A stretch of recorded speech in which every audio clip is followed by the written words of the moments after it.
I understand it was a stressful tribunal to appear for in many ways, as particularly, I think you wrote an obituary about the late Charles Sweeney, and you said particularly when the judge was in form. It was indeed a stressful tribunal, and it was one that I thought of honed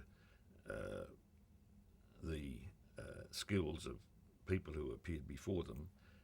Archie Fraser had his good qualities, but he also had his bad qualities. And I can recall him saying, when I was cross-examining, and I asked a question, and I've forgotten who it was, it may have been John Campton, he objected, and I said, I withdraw the question. And Fraser said, oh, no, you don't. Tell me why you asked it. And he was a most difficult person to appear before.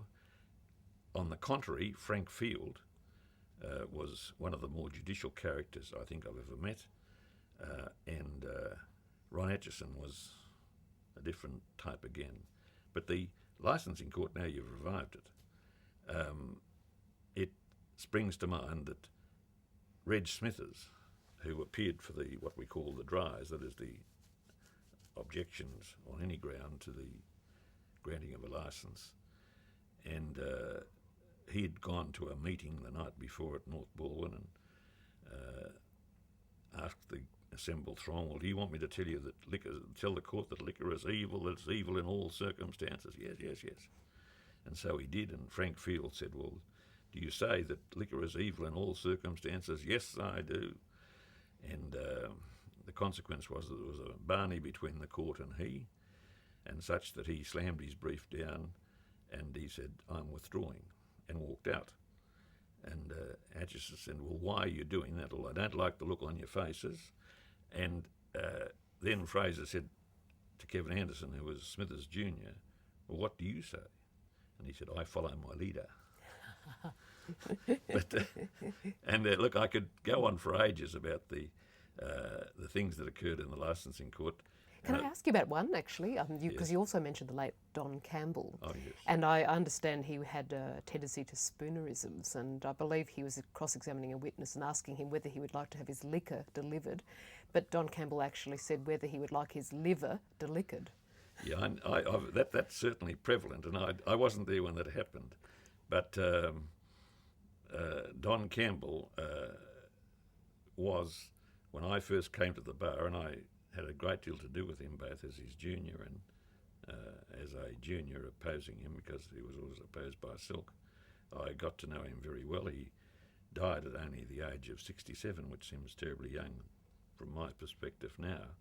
But he was, until he got crotchety and started to fight the bench, one of the best barristers I've seen, and certainly one of the great cross-examiners. He was always crotchety, and he didn't have the admiration of his contemporaries that I think he had from persons such as I. But as I say, we haven't got all this much time, but I could tell you lots of stories of, and I'll tell you one.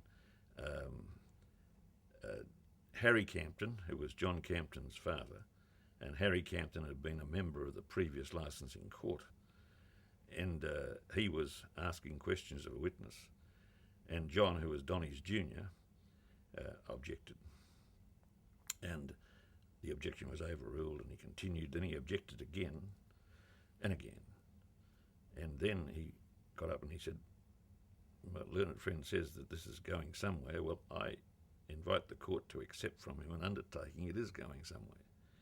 And with that, Harry ceased being the barrister, but rather the father, and said, I'll give undertakings to no one and not to you, etc. And Archie Fraser said, well, please, please, Mr. Campton, yes, yes.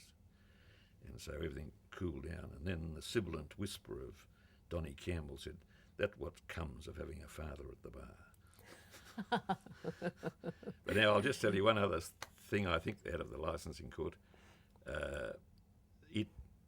From time to time they brought down John Stark, Jack Cullity, and not infrequently, and this was Koppel. And I was junior to Dr. Koppel. I just got round to conforming with the bar tradition of calling him Koppel,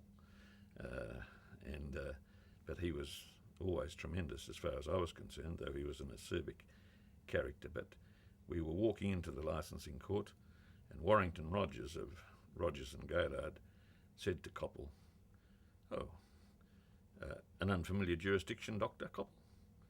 And Koppel had a penchant to rub his nails in his coat, said, "Infrequent, yes, unfamiliar, no."